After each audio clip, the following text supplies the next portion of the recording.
Hi, welcome to Leadership Dialogue Podcast. It's yet another edition. I am Chiko Dinaka Dili. Well, today we will be looking at the opposition parties.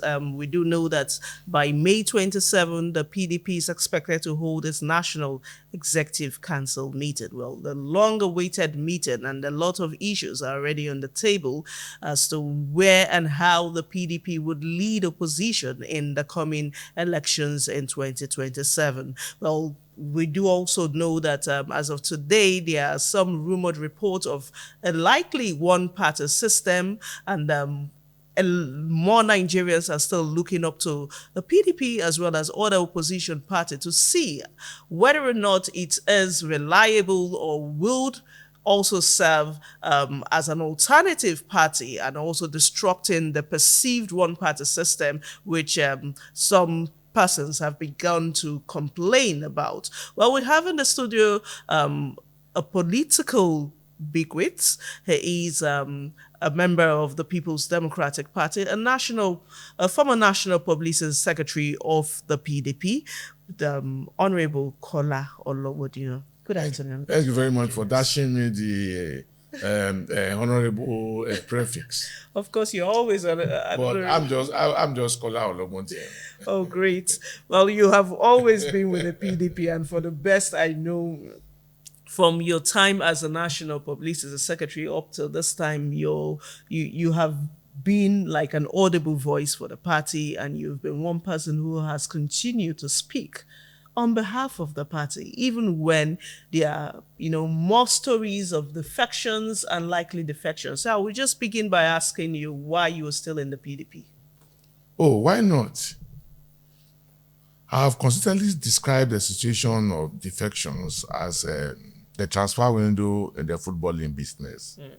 And most people just want to go because they need a safe landing arena, and they need the institutional protection, which they believe that, their current party might not be able to offer, and they just choose to leave.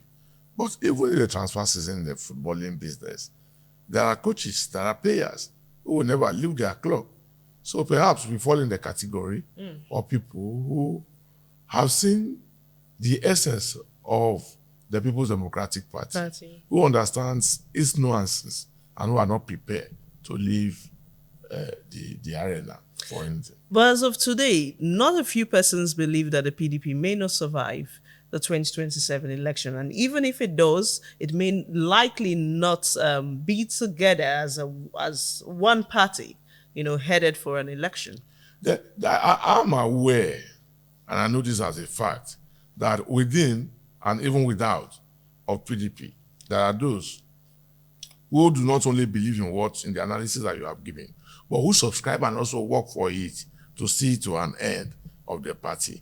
But let me tell you, Chiko Dinaka, the People's Democratic Party has become an institution. So attempt to kill it will be a wasted effort, because it is not going to die. It has become an institution. It is the only party who has been around since 1998. Every other party has changed something, whether the form, whether the structure, whether the name, whether the color, whether the logo. It's only PDP that has remained as it was in the beginning. So for such a party where it can accommodate others, but killing it will be a difficult task. Well, are you not also concerned that the party has lost its bites? It's no longer as popular as we used to know. And as of today, the party has continued to plunge into crisis. Well, if you say that, if we talk about popularity, the popularity of the People's Democratic Party has not blighted in any way. How so? It remains the only political party whom you can find at every polling unit in Nigeria here. It remains that party. It remains the only political party that wherever you go in Nigeria, you will find somebody who says, I am a member of the People's Democratic Party. Not even the ruling political party, the APC, can enjoy such a privilege. So as such, it remains popular. Popularity differs from ability to win election. So if you bring up the issue of, because people are defecting, there's a likelihood that it can be more challenging in the election, maybe I could listen to you. But even at that, until you get to the beat, until you get in there to the election, and votes are cast, and the ballot is cast and counted, you can never say that, oh, this party cannot win the election. Was it a surprise to you when the announcement came from Delta State of the shifts in the party structure, including also affecting the former vice presidential candidate of the party? It was a surprise to me because either the day before or 2 days before that decision was announced, I still spoke to people in Delta State, and I mean notable people who hold serious positions in the party. And I didn't get a picture of a defection. So for that, it is a surprise. So apparently you may not also get pictures of some likely or reportedly reported plans of possible defections by some governors in your party in coming weeks. No, I'm not, as a believer in the People's Democratic Party and as a national political watcher in their country, I'm not stressed, I'm not strained by defections. Because we have seen situations in which a political party will even hold a stand, you understand, in their state, in a particular state. Take Osun, for instance. When Governor Adeleke was elected governor, APC was governing Osun State. APC had president of Osun State. Yes, APC was defeated. Take the case of Delta in the last presidential election. Governor Kola was governor. He was, as a matter of fact, the running mate to the presidential candidate of the People's Democratic Party. But both the APC and the PDP, they had people even in governance at the state and at the federal, could not win Delta State. Labour Party, that had no governor of any kind, won the state. So at the end of it all, it depends on where the thinking of the people lies. It depends on where the people say, the people are determined to go. So I think if we work on the stride of the people, if we analyze on the political behavioral patterns of the electorate, then we can have a clearer picture than just to say that, oh, because Governor A, and B is going to a particular party, oh, because Senator B, C, and T is going to a political party, that determines that they are going to win an election. I don't subscribe to it. You did mention in your opening statement that the PDP is an institution such that cannot be broken by anyone because it has come to stay. As an institution, it's also believed that an institution has its rules and regulation guiding it. And as such, it also has laid down rules that could reprimand erring members. In the case of the PDP, there has been lots and lots of anti-party activities. How is it that the same institution has allowed everyone fly with wings? Well, it depends on the leadership structure of the political party. If you have leaders that are conscious of their duty, if you have leaders that have the love of their political party, if you have leaders who are not driven by personal passions, then you'll be able to fix the rules. You'll be able to fix the party. But if you have leaders who are lily-livered, if you have leaders who have no respect for rules and the constitution of their party, if you also have leaders who are swayed by personal interests at the expense of the larger interests, at the expense of the bigger picture, then what would have described your PDP is bound to happen? Well, I say this because you were once an active member of the leadership of the PDP as a member of the National Working Committee. Now, from the narration you have just given, are you in any way suggesting that the current NWC of the party has failed the party? No. I've never hidden from that. And I've never shied away from that. And I will continue to say that Ambassador Ilyasu Umar Damagun, the acting national chairman of the party, is taking the political party, is taking the People's Democratic Party to nowhere. I have no apologies to render about that. It is a fact. It has, look, at every stage in over 1 year that have started this campaign. Ambassador Umar Ilyasu Damakum has thrown the party into deeper ditches. A confirmation that the NWC is divided, right? If we talk about division in the NWC, it's a known fact. It is not hidden. It's not hidden that the NWC is challenged. But the beauty of it and what has sustained the party to this moment is the fact that the majority of the members of the NWC are united in ensuring that the party survives the odds. That is the beauty that has even given a life, no matter how little that life is to the party. If you depend on the chairmanship, on the acting chairman's leadership, the party would have been long gone. I have no apologies for saying that. At the recently concluded PDP Governors Forum at Bauchi Governors Lodge in Asokoro, the minister of the FCT and former governor of Rivers State made a surprise appearance. Did that strike you as something different? No, it didn't strike me as anything different, because the FCT minister and former governor of Rivers State, Wike, would not have gone to that meeting uninvited. So when people talk about surprise visit, I don't know where the surprise is coming from. And I have reliable information that he was invited to the meeting. He is the former governor of the state, of his state, the Rivers State. And that meeting was meant to have current and non-current governors. So he qualifies to attend the meeting by being a non-current governor elected on the platform of the PDP, who also still says that he's a member of the PDP. A member of the PDP yet working for the APC? So that one has never been hidden. The fact that he works for the APC has never been hidden. And that leaves us... Do you not consider that as anti-party? No, that leaves us with...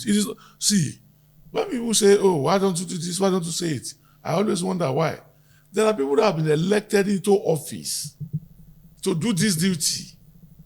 So if they say that, oh, yes, anybody who is in APC can also be a member of PDP as leaders of the party, who has been charged with the day-by-day running of the party, on what pedestal will I stand to say that he cannot attend a meeting?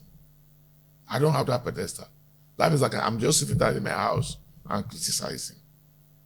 So he was elected governor on the platform of the PDP. And he says he's still a member of PDP.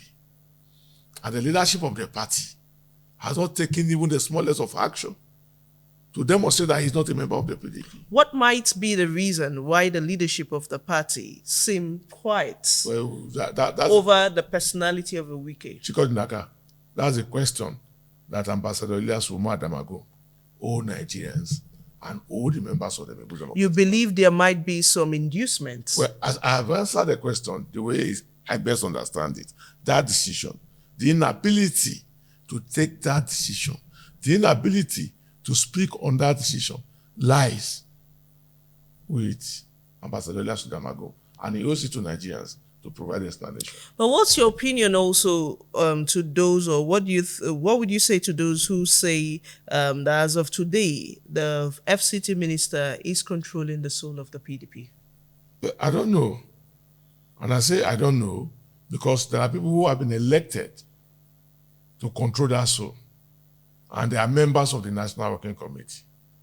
It is their duty to run the affairs of the party on day-by-day basis. Or does that in any way suggest that they might be eating from one plate? So it's not the duty of the former governor to run the soul. So if those who have been elected to run it cede their rights, bequeath their responsibility, it is left for the National Executive Committee of the party to determine. But the crisis in the PDP majorly revolves around two personalities, the FCT minister on one side, and then the former presidential candidate of the party and former vice president of Nigeria, Atiku Abubakar. Is that true? Well, that is the perception. That is the reading. Perception, but not reality? That is perception. That is the reading that, the crisis in the party is caused by Atiku Abubakar, former vice president, and the minister of FCT. And some people have even proceeded to say that the two personalities should exit the party so that the party can be at peace. To me, it's all perceptions. Now, I would say this to you.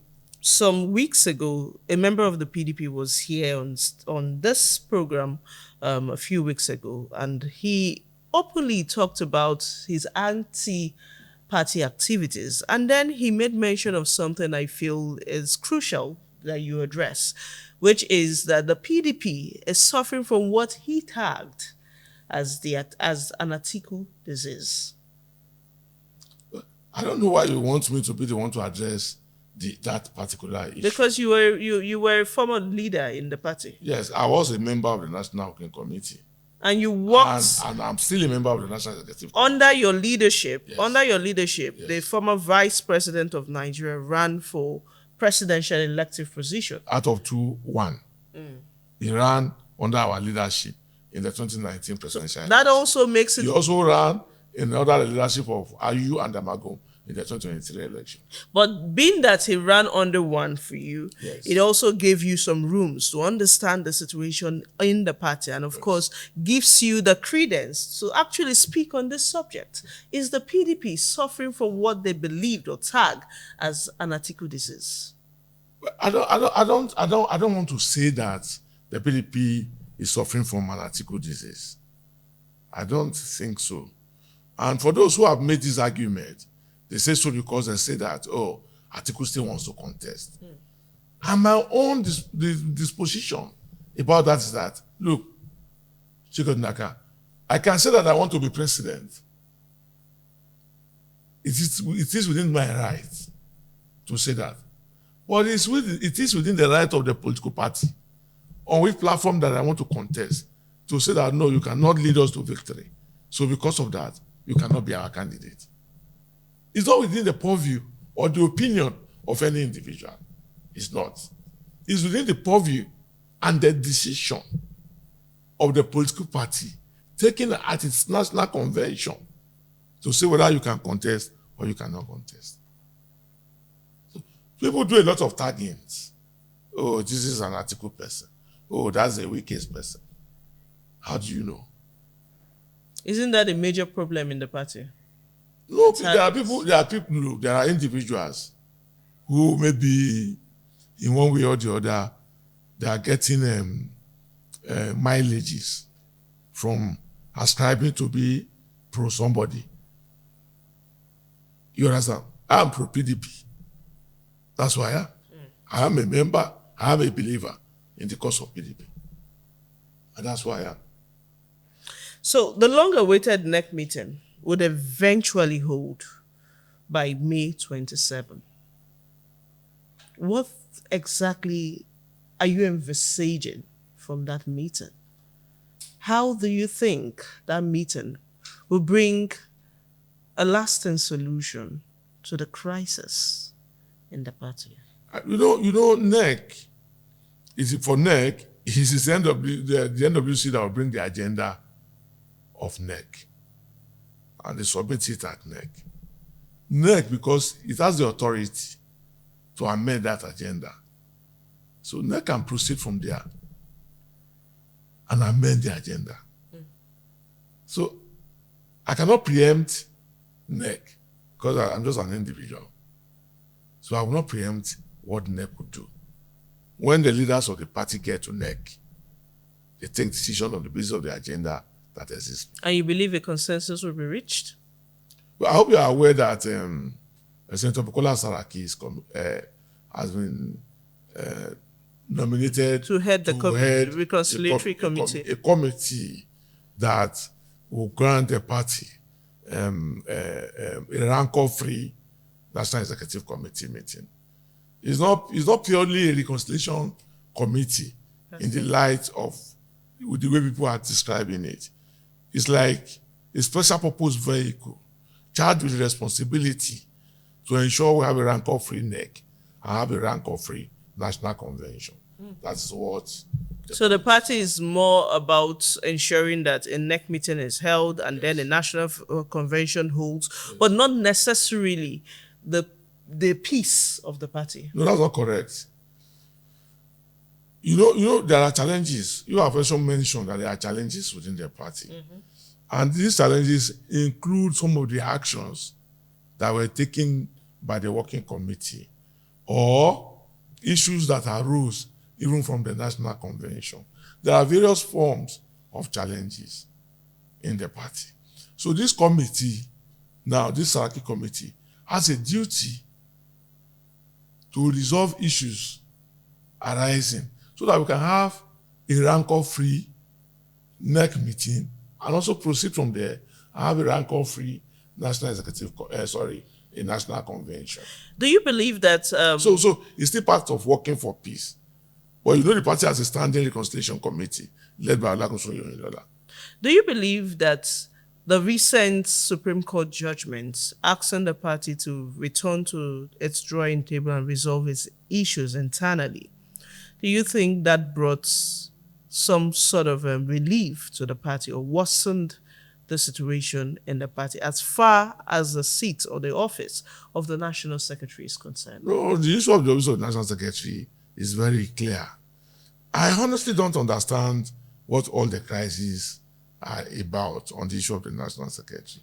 Any official of the party can be removed by 2/3 majority of the National Working Committee. Any official, including the National Chairman. So what is the agitation? But that was not done what is the in agitation? the case of the National Secretary. No, wait. Let's take it one after the other. What's the agitation? What is the struggle? So you have spoken about the decision of the Supreme Court. Maybe it has enabled peace, or maybe it has created more rancor in the party. I do not think that the decision of the Supreme Court should create more acrimony in the party. Because what the Supreme Court decision says is that, guys, go back to your party and go and manage your own affairs. Take this out of us. We are not managers of party affairs. So go and manage your internal affairs. So now, the party came back in managing its own internal affairs. Went to Ibadan.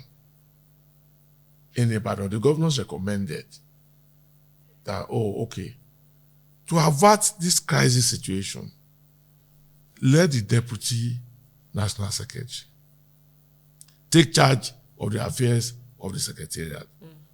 Let the Southeast go and nominate a replacement for Senator Samuel Anyanwu. You understand? Please, what's the crisis there? Or let the Southeast go back to their zone and go and come up with a replacement. And go and come up with whoever they choose to be the National Secretary. What is the rancor in that? And the National Working Committee came back, sat at their 600th meeting, and came up with a decision ratifying the position of the Governors Forum in Ibadan, which in itself has become the decision of the party. So they will only go to NEC to ratify the decision that has been taken at the National Working Committee. Okay. So I do not see the struggle. I do not see the fight. I do not see the acrimony in all this. Were the both persons, fighting for that position are not retreating? Only a few days ago, will I call him ousted or perhaps embattled national chairman, Senator Samuel Anyanwu. It was national secretary, rather. Thank you. Well, there was a letter that, went viral, and it was a letter, written to the Independent National Electoral Commission, like with his signature on it for the Anambra governorship candidates. Even though that was later refuted by members of the National Working Committee. But some people wonder whether the candidate of the Anambra election would even see leeway, or perhaps his race might also be rattled by the court at some point. Well, I think that the fact that the working committee had come out to say this is the candidate we nominated, except that by extraneous force. But who signed that document? Oh, so Tonju signed the document that INEC acknowledged. You haven't seen it. But the initial one we saw was the one signed by. Well, I think that I don't even need to go further into this matter. I think the question is for Damagum to come and answer. Maybe you should bring him here to come and tell you how he signed 2 different documents on one individual. I think that should be the question. How? So it suffices to say that the PDP's candidates in the Anambra governorship election is standing on one leg. No, that's not true. No, it's not standing on one leg. And for us to have 2 documents signed by 2 different individuals. You know what I'm saying so. If you took a letter to INEC, okay, one of your staff just told us now that they're going to INEC. When they get to INEC and they submit any document, INEC will take it. And I stamped the acknowledgement. But what of the implementation process? That's where the issue is. So anybody can bring a letter, but what of the implementation process? Was he referred to any official to implement?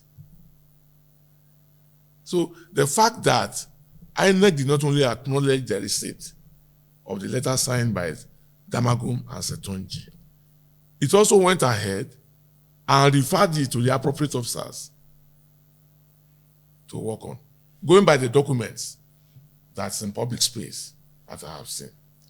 But you are also aware, Mr. Ologbondiyan, that the Southeast PDP are already mulling possible defection over the same position or the crisis surrounding the National Secretary's office. What is the party's take on this? Well, from my own reading of it, I think that the Southeast are saying that if their nomination is not recognized, they might take a decision that will be adverse to the People's Democratic Party. But how will that nomination be recognized when the other person in that ship was not actually eased out of office? How do you mean it was not eased out? I don't know. The Supreme Court did not outrightly ask him to step aside. I started this issue, Chikodinaka, by telling you that even if the Supreme Court did not say that a particular person is this or that, the party, the People's Democratic Party, has the responsibility to determine who its officers are. Are we running away from that? Not quite. So if the party sat down, okay, assuming you are the chief executive officer in this place, and you look at the workload, the performance. I'm just saying this for an example, the performance of a particular staff of yours, and so you can't live with this any longer. He has to go. You are not owing her. The condition of service says that you either pay her off or she pays her and resign. And you pay her off and ask her to go. She's now saying that no, you must call a board meeting. Is that what we are saying? So I believe that the party has the liberty to choose who its officers are. And I'm not one of those who are subscribing to the notion that you need to go to convention to say that an officer must cease to be an officer. No. Even when the Secondus was removed. He was elected as chairman, but he was removed without a convention. Yochai was elected at a national convention. He was removed without going to a national convention. So what are we saying? What are we saying? Ima Ogidi was elected as national vice chairman South. He was removed without even going to court. And he was replaced by Chief Danobi. I can go on and on and on and on.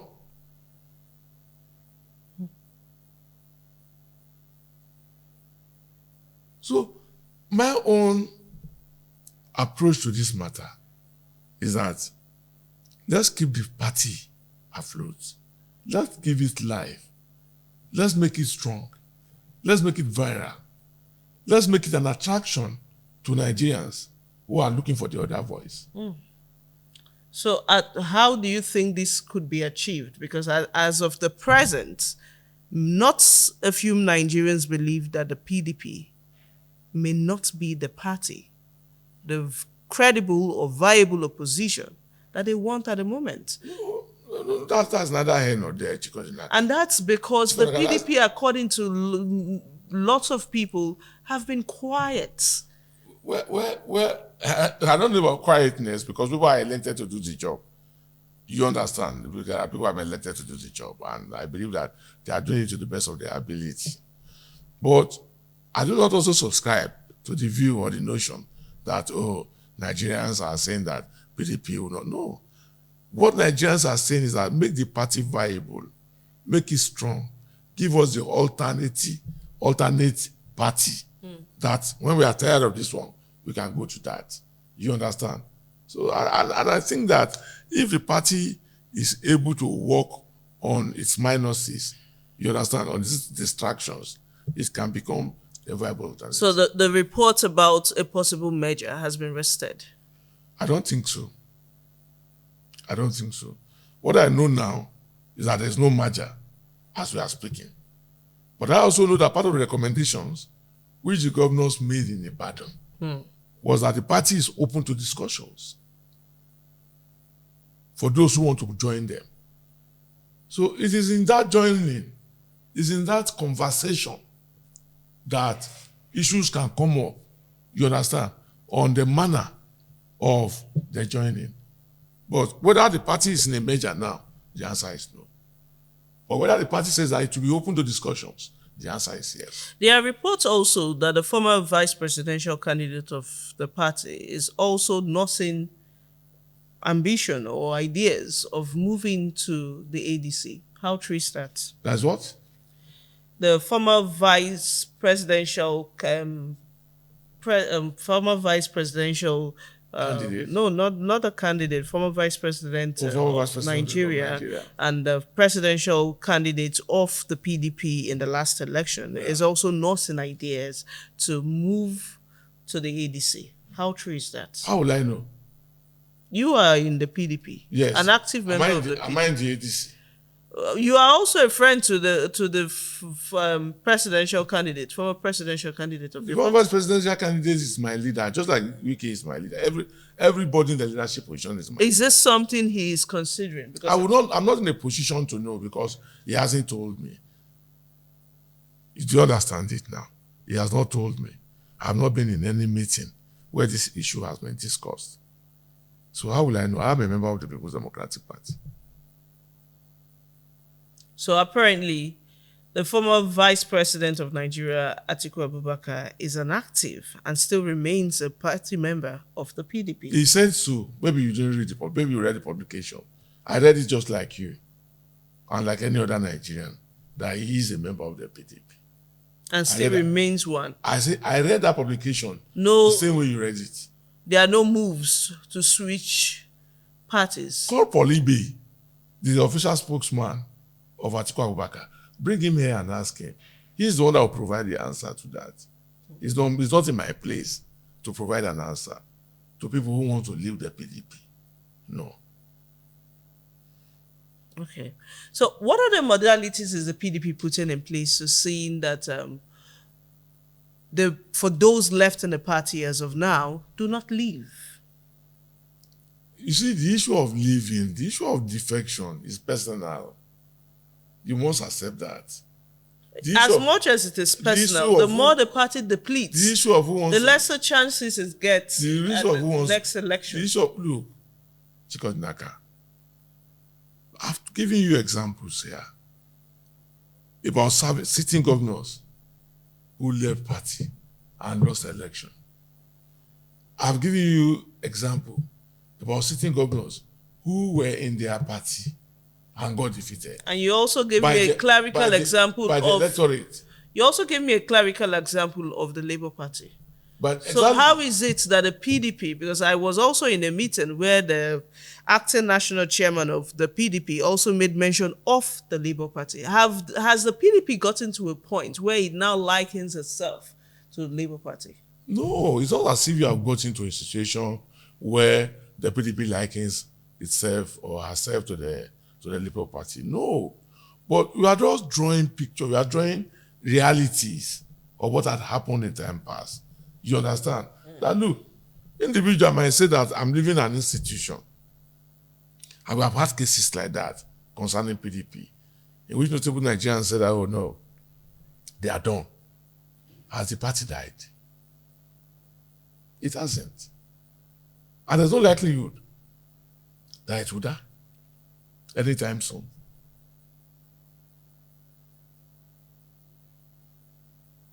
All right, we'll go on a short break, and when we return, the conversation continues. As a people and members of LJE Green community, we share a deeper commitment to protect not only our environment, but also the rights and dignity of all individuals within our reach. Every day, we are faced with responsibility to uphold human dignity. If you see something happening around you, do not turn blind eye. We must act because that's where our role as ambassadors come in. Being an ambassador doesn't require any superpower. It requires awareness, compassion, and the willingness to speak up. If you see something, say something. It's our duty to stand up for justice and amplify the voices of those who can't speak for themselves. One voice can spark a movement, and together we can create a nation that values human life. You can reach us on 070-5236-8821 or visit our website at www.ljenigeria.org to report a violation. Remember, if you see something, say something.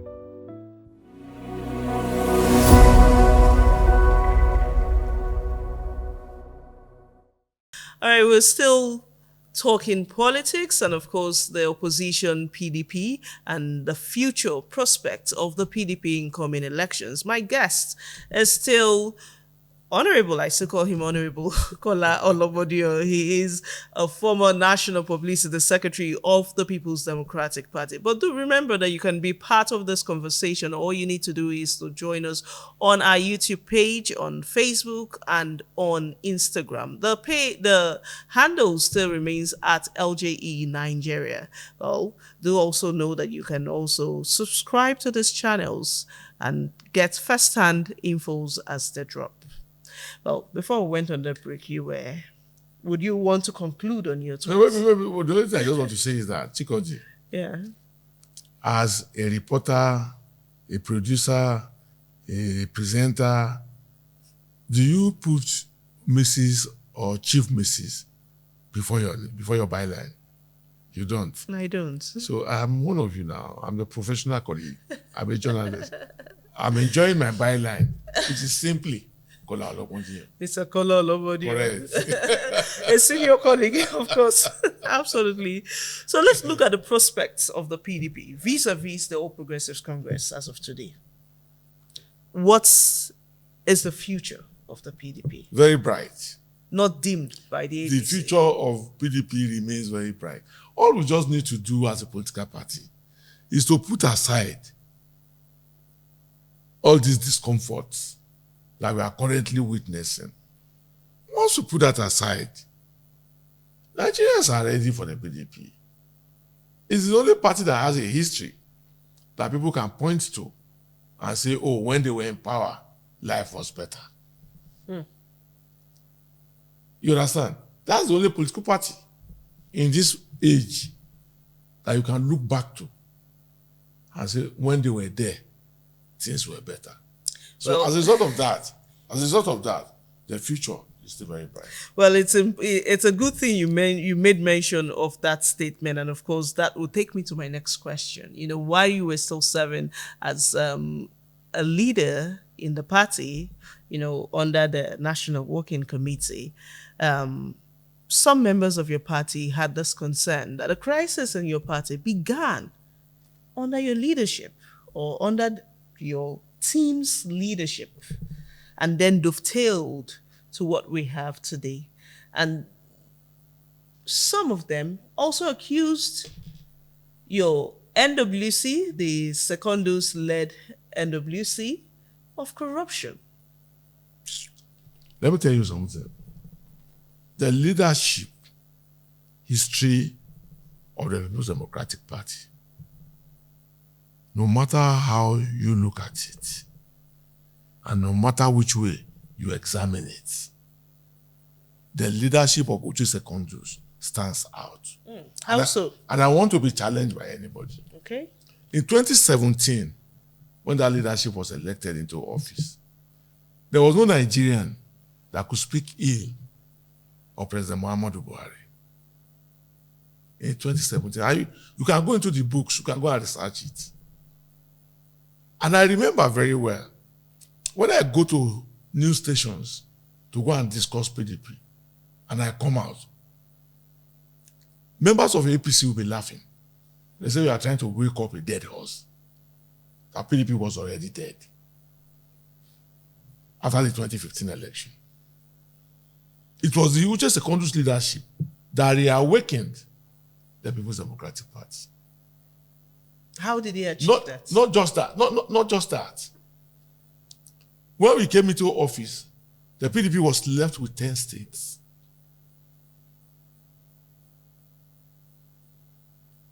And we progressed it to 14 states. In spite of the rigging machinery of the Progressive Congress. And by the time we were leaving office, we still left about 13 to 12 states. And you consider that a plus for what if you move from 10? If you moved from 10 to 14, is it not a plus? How many number of states do you have now from that 13? How many? Then people are talking about corruption. They don't even understand the rules of the party. They don't understand the nuances of the party. In the history of the People's Democratic Party, the Uche Secondus leadership stands out as one leadership that brought every of its budget to the National Executive Committee for approval. For every amount, for every money spent, for every kobo that was spent on the behalf of the party, Uche Secondus will insist that budget be taken to NEC and will secure NEC approval for all our expenditures. Can you say that for this present NWC? Which present NWC? Starting from our used NWC. Did the NEC witness any budget? Go and check it now. It's history. It's a record. As NWC members, we had no salaries. Go and check to this NWC. So anybody talking about, which crisis?